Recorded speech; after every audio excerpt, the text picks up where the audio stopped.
사도들이 노임에 그 동료에게 가서 제사장들과 장로들의 말을 다 알리니 그들이 듣고 한 마음으로 하나님께 소리를 높여 이르되 대주제여 천지와 바다와 그 가운데 만물을 지은 이시요 또 주의 종 우리 조상 다윗의 입을 통하여 성령으로 말씀하시기를 어찌하여 열방이 분노하며 족속들이 허사를 경영하였는고 세상의 군왕들이 나서며 관리들이 함께 모여 주와 그의 그리스도를 대적하도다 하시니로소이다. 과연 헤롯과 본디오 빌라도는 이방인과 이스라엘 백성과 합세하여 하나님께서 기름 부으신 거룩한 종 예수를 거슬러 하나님의 권능과 뜻대로 이루려고 예정하신 그것을 행하려고 이 성에 모였나이다. 주여, 이제도 그들의 위협함을 굽어 보시옵고 또 종들로 하여금 담대히 하나님의 말씀을 전하게 하여 주시오며 손을 내밀어 병을 낫게 하시옵고 표적과 기사가 거룩한 종 예수의 이름으로 이루어지게 하옵소서 하더라. 빌기를 다하매 모인 곳이 진동하더니 우리가 다 성령이 충만하여 담대히 하나님의 말씀을 전하니라. 아멘. 박해를 당하는 교회의 승리라는 제목으로 말씀을 나눌까 합니다. 우리가 나누는 사도행전 이 앞부분을 보면은 구약 성경에서 인용되는 말씀들이 참 여러 번 나오고 있습니다. 왜 그럴까요?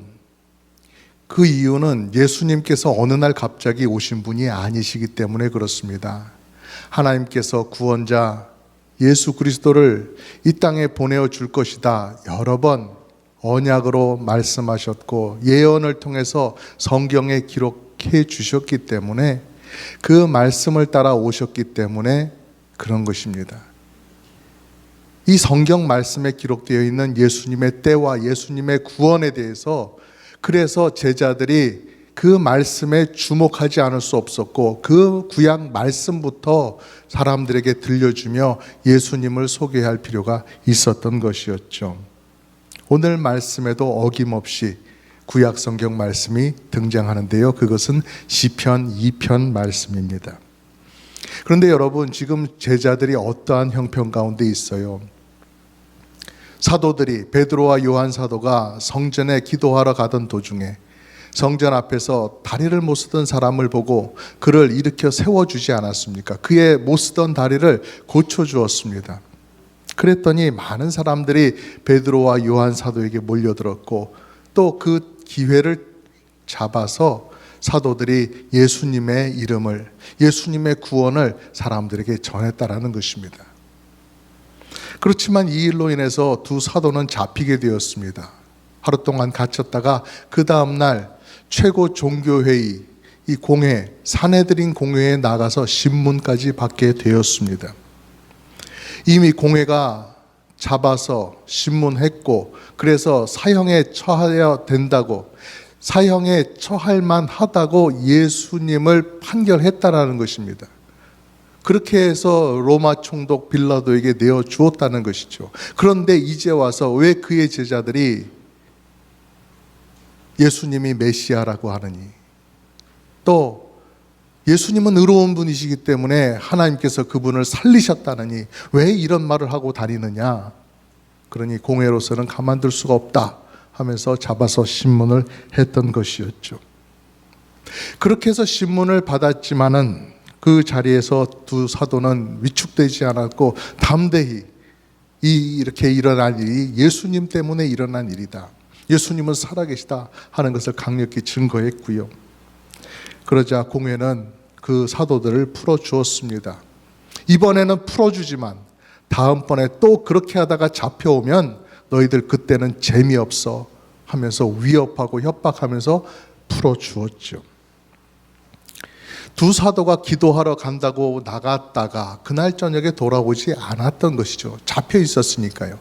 그리고 그 다음날 공회의 신문을 다 받고 위협을 받고 그렇게 제자들이 있는 대로 돌아왔지요. 그래서 무슨 일이 있었는지, 어제 무슨 일이 있었는지 다른 제자들에게 다 이야기를 해주고 나니까 이제 다른 제자들도 이 심각함, 이 위협을 알게 되어서 그들이 기도하기 시작했던 거예요. 오늘 말씀이 바로 그 장면입니다.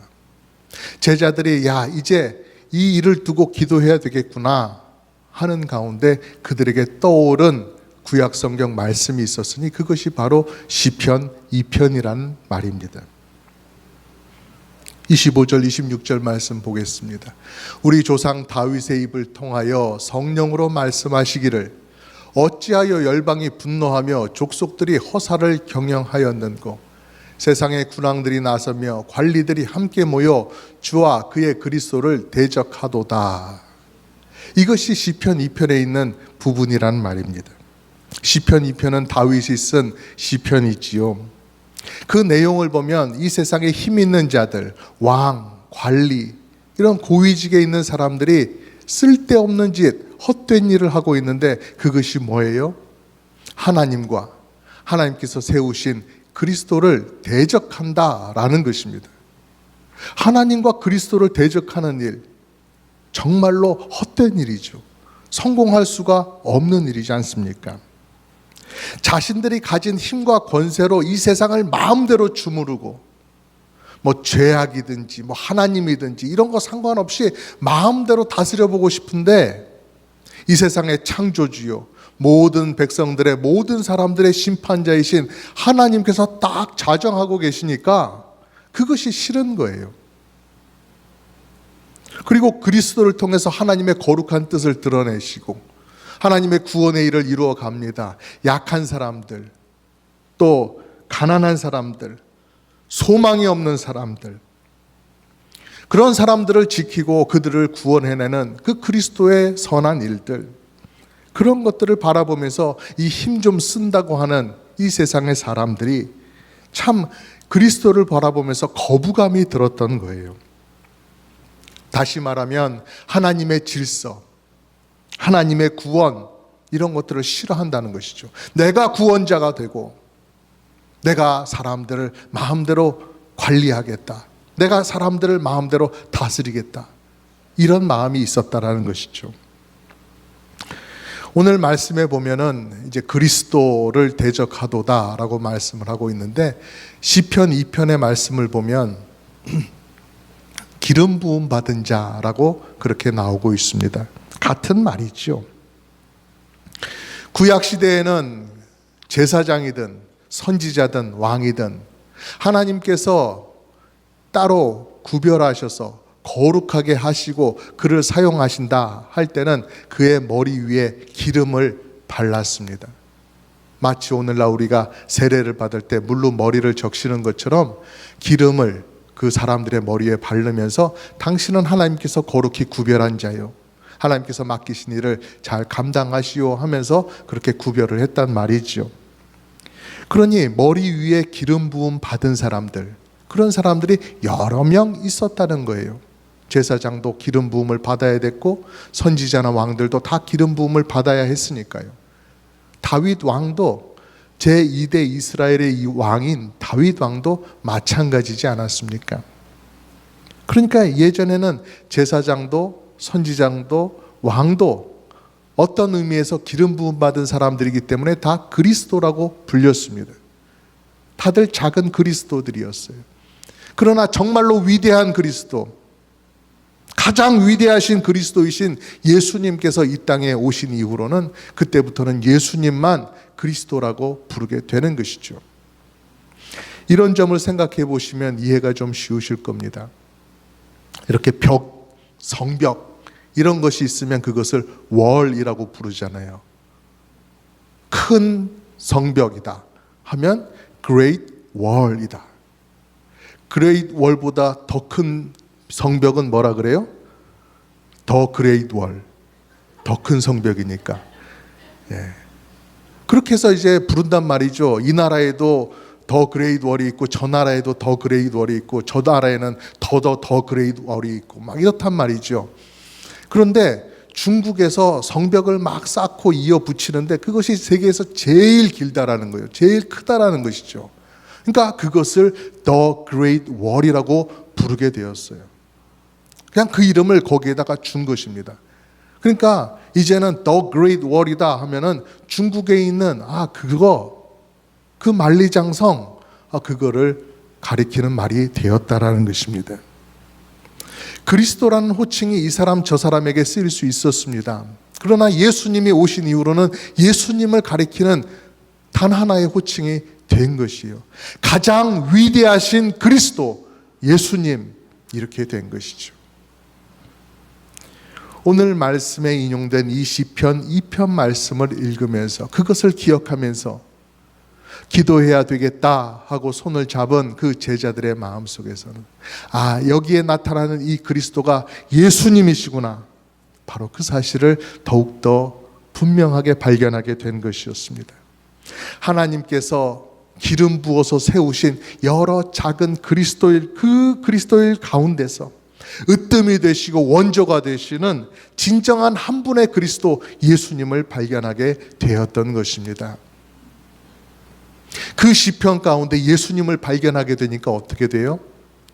지금 제자들이 처해 있는 이 환경, 이 시대, 이것이 하나님과 그리스도를 대적하는 그러한 시대구나, 자신들의 시대를 이해하는 그 말씀으로 붙잡을 수가 있었던 것이에요. 시편 2편에 대적자들이, 악인들이 하나님과 그리스도를 대적한다라고 되어 있는데 이것이 바로 지금 이때구나, 지금 예수 그리스도를 대적하는 일들이 지금 이 땅 가운데 일어나고 있구나 하는 것을 이들이 깨달았다라는 것이죠. 27절, 28절의 말씀에 보니까 그렇습니다. 과연 헤롯과 본디오 빌라도는 이방인과 이스라엘 백성과 합세하여 하나님께서 기름 부으신 거룩한 종 예수를 거슬러 하나님의 권능과 뜻대로 이루려고 예정하신 그것을 행하려고 이 성에 모였나이다 하였습니다. 헤롯은 유대인의 왕이었어요. 그리고 본디오 빌라도는 로마에서 지정해 보낸 총독이었죠. 가버너였습니다. 그러니까 다윗이 시편 2편에서 말하던 그 하나님과 그리스도를 대적하는 그러한 사람들, 그런 열방과 족속과 높은 지위에 있는 권세 있는 사람들, 그러한 사람들이 예수 그리스도를 무자비하게 십자가에 처형했고 또 그것으로 끝나지 않고 계속해서 이어서 예수 그리스도의 제자들과 예수 그리스도의 교회를 핍박하는 이 일들을 벌이고 있다라는 것입니다. 예수님을 전하지 못하도록 더 이상 예수 그리스도의 옛자도 꺼내지 마라, 이렇게 제자들을 협박하고 있다 하는 것 아니겠습니까? 시편 2편이 말하는 하나님을 대적하는 악한 시대, 그것이 지금 바로 이때라는 것이에요. 열방을 위해서 복음을 전하고 구원을 전하고 생명의 주이신 예수님을 막 전해야 되는데 그 귀한 일을 하라고 예수님께서 가시면서 자기들에게 그 사명을 맡겨주셨는데 이 문이 막히는 겁니다. 예수를 전하지 말라고 금지했기 때문에 못하게 되는 것이죠. 그러니 제자들은 이 위기를 알게 되었으니, 이 말씀을 통해서 그 시대가 바로 지금이구나라는 것을 알게 되었으니 이 시편 2편 말씀을 꽉 붙잡고 하나님 앞에 기도하는 것입니다. 며칠 전에 내년도 그 PCA 한인교회 협의회 그 총회를 준비하면서 버지니아를 방문했던 적이 있습니다. 버지니아를 가면서 비행기를 탔지요. 근데 비행기를 타면은 늘 이륙하기 전에 나오는 안내 방송이 있잖아요. 여러분 좋은 말로 하실 때 셀폰 끄십시오 그러잖아요. 컴퓨터도 끄고 태블릿도 끄고 전자제품들은 사용하지 마십시오, 그렇게 이야기를 하는데 저 구석에서 그럼에도 불구하고 컴퓨터를 켜가지고 뭐 이렇게 막 하는 사람이 있는 거예요. 한 사람이 아니에요. 또 저쪽 구석에는 또 셀폰을 켜가지고 무슨 뭐 카톡 같은 게 왔는지, 물론 뭐 카톡은 아니지만은 어떤 메시지를 막 주고받고 하는 걸 그런 거 막 들여다보고 있습니다. 자기가 지금 이렇게 비행기라고 하는 이 엄청난 걸 탔는데 누가 뭐 알아주고 축하한다 뭐 이런 거 메시지를 보냈는가 안 보냈는가 그런 걸 막 확인하고 있는 것처럼 막 급해요. 막 올렸다 내렸다 막. 그리고 또 승무원이 지나가면 잠시 꺼두는 척 했다가 또 지나가면 또 다시 켜고. 야, 그런 사람들이 있는 가운데 비행기를 타고 가려니 얼마나 마음이 불안한지 모릅니다. 비행기 안전을 위해서 잠시 꺼두세요 라고 말하는 그 방송을 나는 괜찮겠지, 저 사람들이 다 껐으니까 나는 켜고 나만큼은 사용해도 괜찮겠지 라고 하는 그런 생각을 하던 모양입니다. 여러분, 하나님의 성경 말씀을 우리가 날마다 읽고 우리의 가슴 속에 담고자 하지만 그것이 그냥 술술술 밑 빠진 독처럼 빠져나갈 때가 있습니다. 그런 경우가 있어요. 하나님께서 나를 불쌍히 여겨주셔서 바로 나를 붙잡아 주시고 구원의 길로 이끌어 주시기 위해서 내게 주시는 말씀이다, 이것을 우리가 깨닫지 못하면 그렇게 되는 것입니다. 이 캄캄하고 어두운 이 시대 가운데 하나님께서 빛을 비춰주시고 소망의 나라를 보여주시는데 그것이 바로 하나님의 나라라고 하는 것을 우리가 보지 못하면 우리의 마음이 어두워지고 하나님의 말씀을 우리가 제대로 붙잡을 수가 없게 되는 것입니다. 사랑하는 성도 여러분, 하나님의 말씀은 항상 항상 여러분을 향하고 있다는 것을 잊지 마시기 바랍니다. 이게 내게 주시는 말씀이야. 바로 지금 나에게 내 지금의 인생을 어떻게 살아라고 가르쳐 주시는 말씀이야 라고 받아들여야 된다는 것입니다. 나의 실제적인 인생을 변화시키고 이끌어주기 위해서 주시는 말씀이라는 거예요. 나와 내 주변을 비춰주시는 그 말씀, 어디 먼데 딴 얘기하시고 먼데 있는 다른 사람 위해서 하시는 아득한 말씀이 아니시라는 거예요. 고린도 후서에서도 그렇습니다. 하나님께서 구원의 은혜를 너희들에게 베푸실 때가 있다라고 하는 말씀을 받아 이렇게 읽으면서 바로 그 말씀의 근거에서 너희에게 은혜 주시는 때가 바로 지금이다, 너희들이 구원받을 때가 바로 오늘이다, 바로 이것을 말씀하고 있잖아요.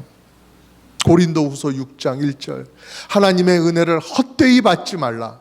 가라사대 내가 은혜 베풀 때에 너를 듣고 구원의 날에 너를 도왔다 하셨으니 보라 지금은 은혜 받을 만한 때요, 보라 지금은 구원의 날이로다. 어서 구원의 초청에 응답하라. 구원의 자리로 더욱 분명하게 나오라 말씀하고 있는 것입니다. 사랑하는 성도 여러분, 오늘 말씀을 통해서 이 사도들과 제자들은 그들이 어떤 시대를 살아가고 있는지를 깨닫게 되었습니다. 그리고 공회가 사도들에게 내린 그 금지 명령, 예수님을 전하지 말라 하는 그 금지 명령이 자기들에게 닥쳐온 하나의 박해인 것을, 핍박인 것을 그들은 깨달을 수가 있었습니다. 그리스도를 대적하는 것이 바로 이러한 것이구나 라고 하는 것을 알았던 것이죠.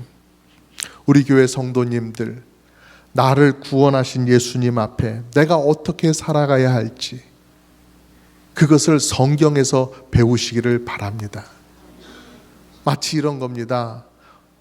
저는 프랑스어를 못하잖아요. 그런데 어떤 프랑스 분이 저에게 오셔서 여러 가지로 이렇게 길게 말씀을 하시는 겁니다. 근데 저는 알아듣지 못하잖아요. 뭔가 중요한 말을 하고 있는데 알아듣지 못하잖아요. 그러면 제가 어떻게 해야 되겠어요? 제가 프랑스어를 배워야겠지요. 프랑스어를 새로 공부하는 노력을 기울여야 되겠지요. 저는 모르니까요. 내게 오신 성령님께서 우리를 어떻게 인도하십니까? 성경 말씀을 떠올리게 하시고 그 말씀으로 우리를 인도해 주고 계세요. 그런데 내가 성경 말씀을 전혀 모르면 어떻게 됩니까? 내가 하나님의 언어를 이해하지 못하고 하나님의 뜻을 깨닫지 못하면 성령님께서 참으로 막막하지 아니하시겠습니까? 마치 그런 막막함일 겁니다. 부엌에 들어가서 음식을 준비해야 되는데, 밥상을 차려야 되는데 냉장고가 텅텅 비어 있다라는 것입니다. 그럴 때 음식을 준비해야 되는 어머니들의 마음과 같겠지요. 말씀과 기도 가운데 깨어 있기를 원하시는 우리 성도님들, 말씀 속에서 예수 그리스도와 하나님 나라를 뚜렷이 보시기를 주님의 이름으로 축복합니다. 또 말씀을 보면 제자들의 기도가 이어지고 있는데요. 그 내용이 무엇입니까? 29절 30절 말씀을 보겠습니다. 주여 이제도 그들의 위협함을 굽어보시옵고 또 종들로 하여금 담대히 하나님의 말씀을 전하게 하여 주시오며 손을 내밀어 병을 낫게 하시옵고 표적과 기사가 거룩한 종 예수의 이름으로 이루어지게 하옵소서 하더라. 아멘. 그리스도의 적들이 대적하고 또 예수님을 전하지 못하게 막는 이러한 시점에서 그들이 구했던 것은 하나님의 말씀을 계속해서 전할 수 있도록 해 주십시오라고 하는 것이었습니다. 어떤 하나님의 말씀을 계속 전해요?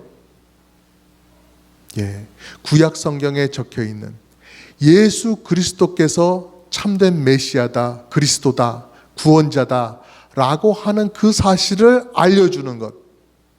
바로 그 구약 성경의 그 말씀을 계속해서 전해서 예수 그리스도가 진정 우리의 구원자다, 하나님께서 보내주신 분이시다 라는 것을 이해할 수 있도록 계속해서 우리가 전해야 되지 않겠습니까? 라고 하는 것이죠.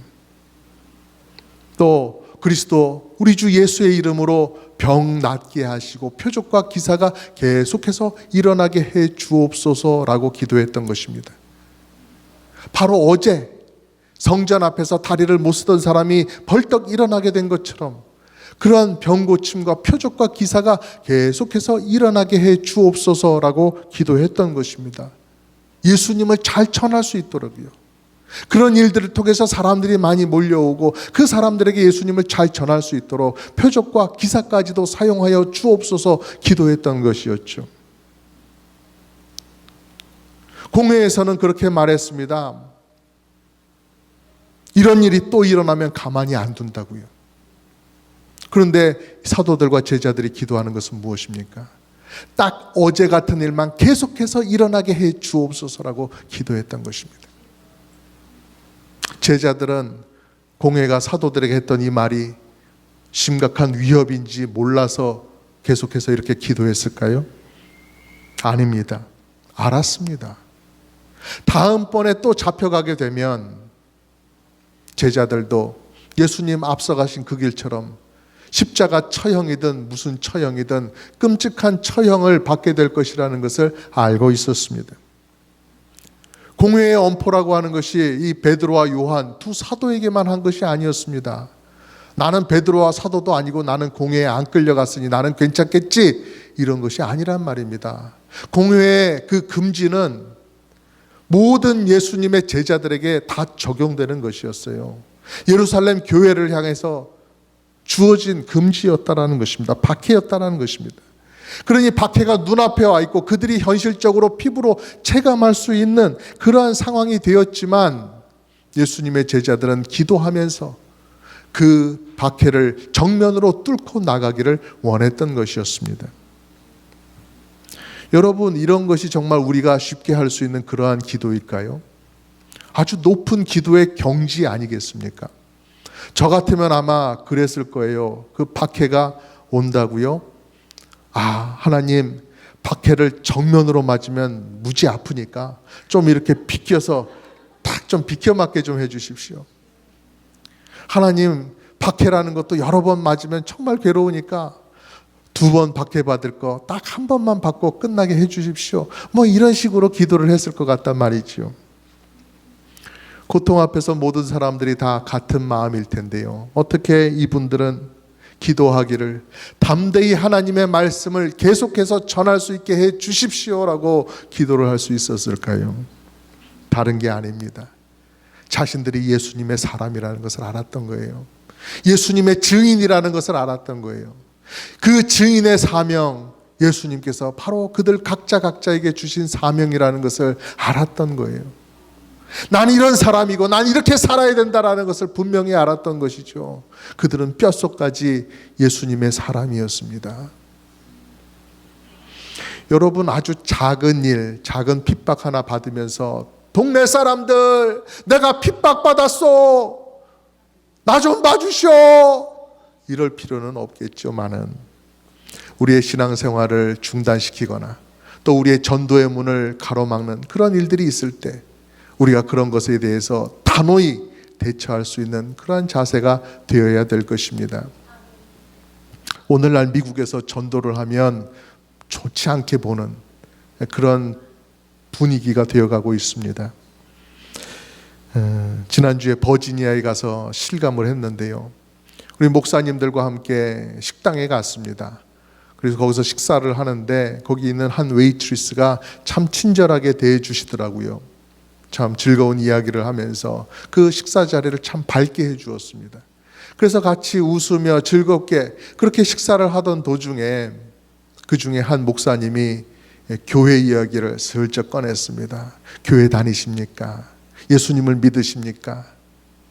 그랬더니 그때까지 막 이게 확 웃으시던 그분이 딱 표정이 굳으시더니 머리를 탁 돌리시더니 가시더라고요. 식사가 다 끝날 때까지도 오지 않고 계산이 다 끝나고 나갈 때까지 보이지 않는 것입니다. 당신들 그런 이야기 할 거면 나 서빙하지 않겠다라는 것이죠. 이렇게 전도가 막히는 그러한 시대라고 한다면, 마음 놓고 교회와 예수님에 대해서 말하기도 껄끄러운 그런 시대라고 한다면, 우리 기독교인들이 더 정신 바짝 차리고 이 세상의 빛과 소금으로 예수님의 증인으로 그렇게 서야 되지 않겠습니까? 기도도 마찬가지입니다. 누구 앞에서든지 내가 준비된 증인으로서 담대하게 말을 할 수 있으려면, 전도할 수 있으려면 어떤 기도를 해야 돼요?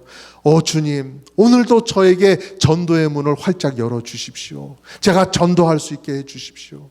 제가 성령 충만해서 예수님의 제자로 오늘을 잘 살아갈 수 있도록 도와주십시오. 이런 기도를 드려야 할 거란 말입니다. 그런데 우리의 정체성도 나의 사명감도 그렇게 제대로 확립되어 있지 못한다고 한다면, 정말 가장 거룩해야 될 우리의 기도 내용 가운데 그저 이 세상에서 잘 먹게 해주십시오, 건강하게 살게 해주십시오, 또 마음 편하게 살게 해주십시오, 이러한 내용으로만 우리의 기도가 가득 차버리게 되지 않겠냐는 말입니다. 여러분, 제자들이 하나님 마음에 꼭 맞는 기도를 했을 때, 그럴 때 하나님께서 어떻게 해주셨어요? 31절 말씀 우리 같이 읽어볼까요? 시작. 빌기를 다함에 모인 곳이 진동하더니 무리가 다 성령이 충만하여 담대히 하나님의 말씀을 전하니라. 아멘.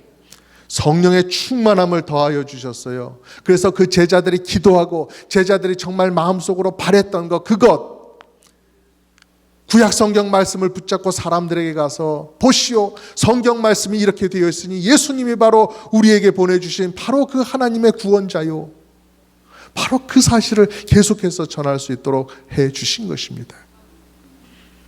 여러분, 예수님의 사람에게 예수님을 전할 수 있다라는 것, 그것은 얼마나 큰 자유입니까? 얼마나 큰 영광입니까? 예수님께서 내게 맡겨주신 그 사명을 내가 오늘도 내일도 수행하면서 살아갈 수 있다라는 것, 이 얼마나 큰 보람이요 의미인지 모릅니다. 우리 성도님들께서 하나님의 말씀을 붙잡고 그 말씀 속에서 이 시대를 분별하면서 기도하실 때 우리 앞에 기도의 문이 활짝 열리고 많은 영혼들 구할 수 있도록, 우리가 증인의 사명을 잘 붙잡을 수 있도록 그렇게 기도해 주시길 바랍니다. 여러분, 그리스도의 교회는 언제나 승리합니다. 아멘. 여러분 모두 예수 그리스도의 이름을 힘있게 전하시는 그러한 증인으로 꿋꿋이 서서 살아가실 수 있기를 우리 주님의 이름으로 축복합니다.